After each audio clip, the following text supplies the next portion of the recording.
बच्चों, आज हम अपना संस्कृत का पंचम पाठ शुरू करने जा रहे हैं। इस पाठ में आपको हिंदी में भी शरीर के अंगों के नाम पता है और इंग्लिश में पार्ट्स ऑफ बॉडी भी पता है, लेकिन इस पाठ में आपको संस्कृत में शरीर के अंगों के नाम पढ़ना है और उन्हें याद करना है। तो आइए आज हम ये देखते हैं कि संस्कृत में शरीर के विभिन्न अंगों के क्या नाम होते हैं। तो चलिए पेज नंबर 153 निकालिए। पंचमः पाठः पाठ 5 शरीरस्य अंगानि शरीर के अंगों के नाम। जिस तरह आपने इंग्लिश में पार्ट्स ऑफ बॉडी याद किए हैं, उसी तरह हिंदी में भी आपने शरीर के अंगों के नाम याद किए होंगे। तो आज हम संस्कृत में शरीर के अंगों के नाम पढ़ेंगे और याद भी करेंगे। सबसे पहला है केशाः। केशाः यानी केश। केश भी होते हैं, बाल भी होते हैं, और इन्हें इंग्लिश में क्या कहते हैं? हेयर। तो इनके 3 नाम कौन कौन से हैं? हिंदी में बाल, संस्कृत में केशाः और इंग्लिश में हेयर। अगला है मस्तकः। मस्तकः यानी माथा, इंग्लिश में हेड। हम हिंदी में इसे सिर भी बोलते हैं, माथा भी बोलते हैं और कपाल भी बोलते हैं, सामने का हिस्सा। मस्तकः सिर, कपाल और हेड।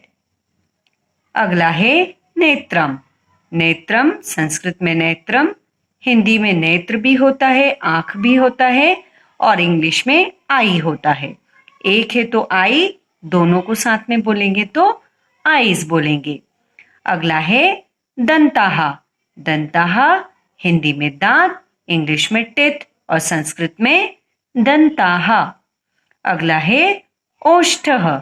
ओष्ठः होंठ, लिप्स, तीनों नाम याद रखना है। अगला है नासिका। नासिका नाक, नोज। कपोलः यानी गाल, हिंदी में गाल, इंग्लिश में चिक्स। कपोलः गाल, चिक्स। कर्णः। कर्णः कान, ईयर। मुखम मुख, मुंह, और इंग्लिश में इसे माउथ कहते हैं, तो माउथ, मुंह और मुखम। अगला है चिबुकः। ये क्या कहलाता है इंग्लिश में? चिन। हिंदी में इसे हम क्या कहते हैं? ठोड़ी कहते हैं, और संस्कृत में इसे क्या कहते हैं? चिबुकः कहते हैं। अगला है ये हिस्सा शरीर का स्कंदः। क्या कहलाता है? स्कंदः।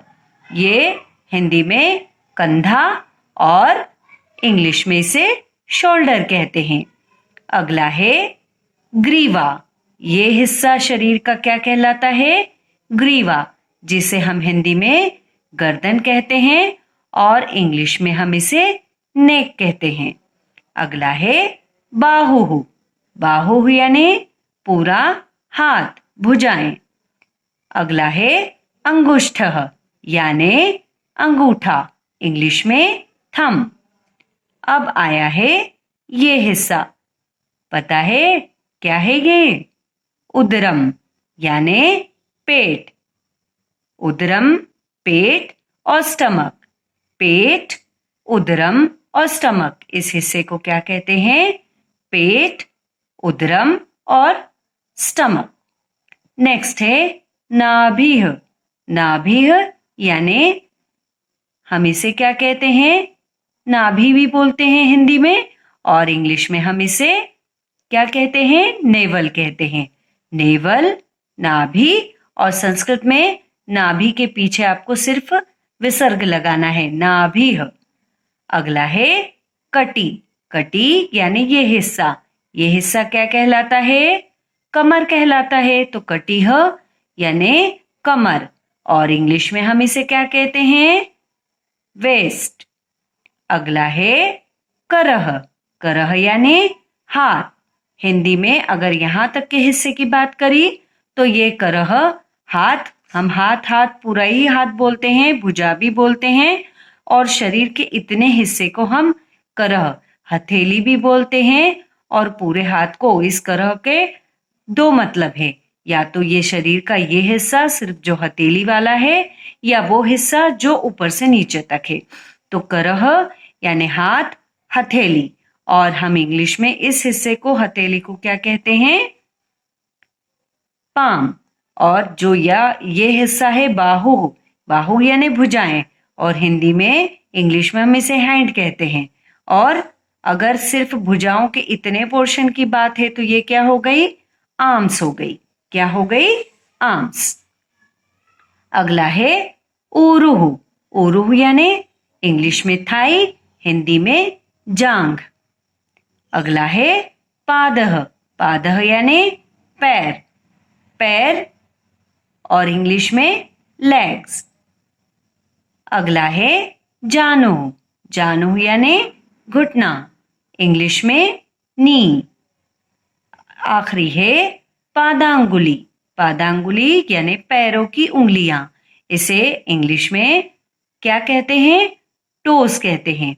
हाथों की उंगलियां फिंगर्स और पैरों की उंगलियां टोस कहलाती है।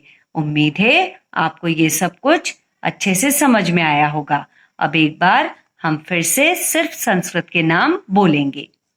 केशाः, मस्तकः, नेत्रम, दंताः, ओष्ठः, ग्रीवा, बाहुः, अंगुष्ठः, करः, ऊरुः, पादः, नासिका, कपोलः, कर्णः, मुखम, चिबुकः, स्कंदः, उदरम, नाभिः, कटिः, जानुः, पादांगुली।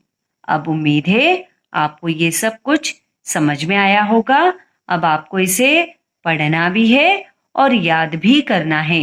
इनमें से शरीर के कम से कम आपको 5 नाम तो आना ही चाहिए, याद रखना ही है। बाकी सबके नाम भी याद करना है। तो चलिए अगले वीडियो में मिलेंगे अगले पाठ के साथ।